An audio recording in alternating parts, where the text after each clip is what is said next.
Donald Trump's bold claim about Caitlin Clark's WNBA pay. Couldn't she shoot that way in the NBA?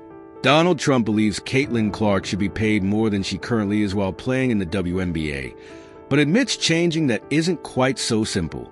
The Republican presidential candidate made a surprise appearance on the Let's Go podcast hosted by Jim Gray and Bill Belichick just one day before Election Day in the United States. While the trio covered a variety of topics, one of the most interesting was the discussion about Clark.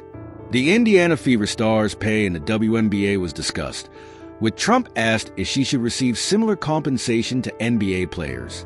Clark signed a 4-year deal worth $338,056 with the Fever, while the highest-paid WNBA player, Jackie Young of the Las Vegas Aces, earned $252,450. Meanwhile, the NBA has a league minimum of $1.157 million per year. Well, you'd like to do that, but it's a very complicated thing. It's very unusual, said Trump. She's incredible, by the way. I watched, too. I think she's incredible. I watched the shot go in. It's like, couldn't she shoot that way in the NBA? Give her the ball. She's unbelievable. It's a phenomena. It's something that is taking place, and it's unusual. Tiger, when he first went out. Remember those days when Tiger went out? Or just a great baseball player in the minor leagues, or a first-year football player. You see a running back who's making like minimum, and he turns out to be a superstar. You have that, and probably there's no real way to guard against it. It sounds unfair, but somebody agrees to a contract. Hopefully, she'll keep it going and probably will. She's going to make a lot of money. Can anything be done about it? When pressed by Gray on whether the sports market will eventually adjust for women, Trump stated the WNBA can make rash decisions based on one player. Well, it's really you got to rely on the market, Trump said. You can't go in and just say, well, we're going to break this contract because this person did well. The league could probably go up and give her a bonus. It wouldn't kill the league if the league is doing okay. But the league could really do something with it because it seems unfair, but you have a lot of that.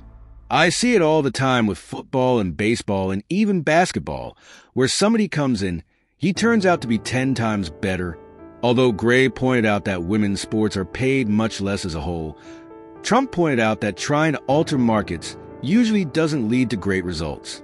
Well, maybe they'll have to change that, but it is based on the one player. It seems to be, Trump replied. It's incredible.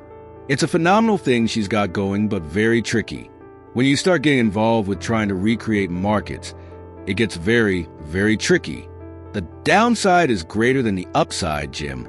Bill Belichick gets Trump's take on Caitlin Clark, but avoids the biggest question on podcast. In a rare crossover of politics and sports, former President Donald Trump joined NFL coach Bill Belichick on his popular podcast. The episode, aired just before Election Day, covered an assortment of topics, yet one question loomed unanswered, sparking discussions among listeners about what could have been asked. Trump, reflecting on the approaching election, shared his thoughts on the system he feels he's up against. He remarked, "I don't view her as a candidate. I view the Democratic Party as a system," suggesting he's battling a larger political structure. Trump, who once upended conventional politics with a victory against the odds, hinted that he's determined to do it again. The stakes, he implied, are even higher than sports, likening the election's significance to more exciting than any football game. Shifting from politics, Trump shared his views on the role of sports as a unifying force in American culture. He highlighted the ability of sports to bring people together, explaining, "We learn about them, and they learn about us." Trump drew on personal experiences, particularly in golf, describing how the sport taught him resilience under pressure. This emphasis on unity through sports struck a lighter, more reflective note in the conversation. Criticism of the NFL's new kickoff rule. Belichick and Trump also delved into NFL rule changes, specifically the recent adjustments to the kickoff. Trump expressed disapproval, calling the alteration weird and unnecessary. He lamented, "I think it hurts the game," with Belichick echoing his sentiment. advocating for keeping professional football closer to its traditional form and aligned with college rules. Praise to Caitlin Clark's rising fame. Trump briefly turned his attention to college basketball star Caitlin Clark, who he praised for her impressive achievements on the court. He compared her to a young Tiger Woods, noting her potential to transform women's sports. Yet, while his admiration for Clark was clear, he maintained that athlete compensation should remain market-based, leaving structural changes to the forces of demand.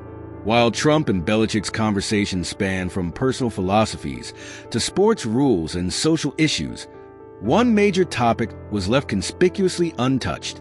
As listeners anticipated a potentially revealing discussion on a divisive issue, the host steered clear, leaving fans speculating on what might have been revealed had the question been posed. We hear so much about fair pay and athlete contracts. Should there be more support or supportive measures to ensure equitable pay across sports? I mean, you look at Caitlin Clark. She is driving basketball. She has higher ratings for her women's basketball in college and the WNBA than any NBA game in the past 2 years. She makes $76,000 a year. And LeBron James and these folks, Steph Curry, making over $50 million a year. Should something be done about this? Well, you'd like to do that, but it's a very complicated thing. You know, it's a very unusual. She's incredible, by the way. And I watch too. I think she's incredible. The shot, you know, I watched the shot go in. All that. It's like, couldn't she shoot that way in the NBA? If you want to know, just give her the ball. She is unbelievable. And it's a phenomena. It's something that is taking place, and it's unusual. You know, Tiger, when he first went out, remember those days when Tiger went out? He was, or just a great baseball player in the minor leagues, or a first-year football player. You know, you see a running back who's making like minimum, and he turns out to be a superstar. You have that, and you know, probably there's no real way to guard against it. It sounds unfair, but somebody agrees to a contract. Hopefully she'll keep it going, and probably will. She's going to make a lot of money. I knew she was going to be great, and I knew that we needed a really great point guard to give us a shot, right? That we had some other pieces, but when you got her, that's when you started to really see that this kid was wired so differently and what she could do. I mean, she makes the extraordinary ordinary. I believe growing her physical strength and her ability to exist in spaces against, you know, bigger, stronger athletes than what she faced in college. So obviously future Hall of Famer, and you know, has had a great impact on the game already. If you made it this far and are enjoying the video, don't forget to subscribe and turn on all notifications. We know watching this video takes some of your time, and we appreciate you.